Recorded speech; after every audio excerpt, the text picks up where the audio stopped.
Hello everyone. आज हम पढ़ेंगे पाठ 1 कविता समर्पण। इसके कवि हैं श्री रामोतार त्यागी। इस कविता में कवि देश के लिए अपना सब कुछ समर्पित कर देना चाहते हैं। मातृभूमि के लिए तन मन गान प्राण जीवन स्वप्न और आयु का प्रत्येक क्षण समर्पित करके भी कवि को ऐसा प्रतीत होता है कि उन्हें देश के लिए कुछ और भी समर्पित करना चाहिए।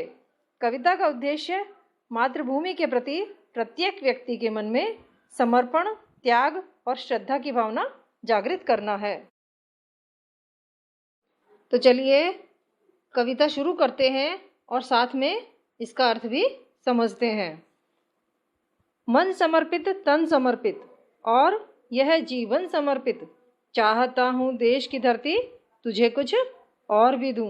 इन पंक्तियों में कवि कहता है कि अपने देश की धरती के लिए मेरा मन समर्पित है और मेरा शरीर भी इसके लिए समर्पित है। मैं देश की धरती अर्थात मातृभूमि के लिए कुछ और भी देना चाहता हूँ। तुझे मैं सब कुछ भेंट करना चाहता हूँ।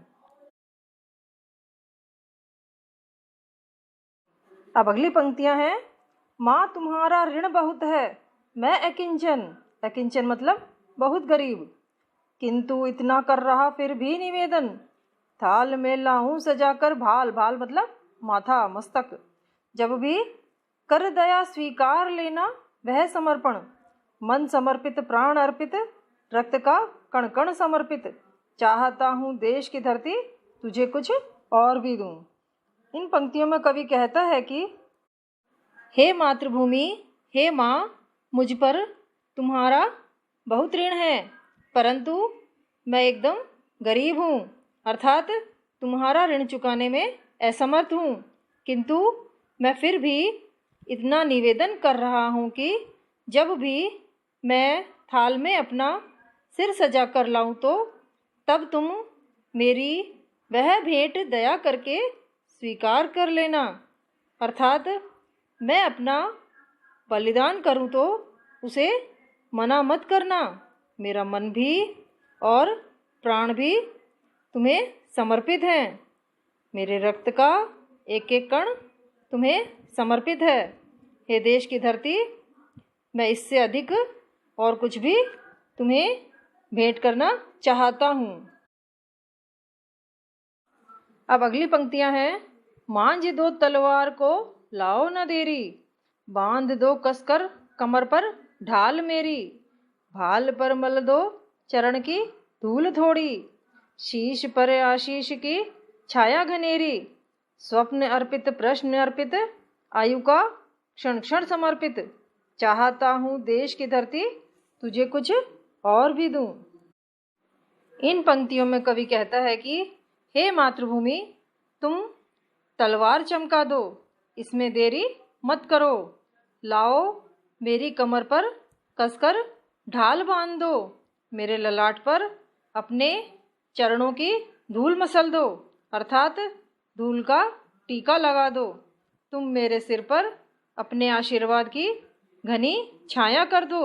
हे मेरे देश की धरती, मेरे स्वप्न, मेरे सारे प्रश्न और मेरी जिज्ञासा तुम्हें समर्पित है।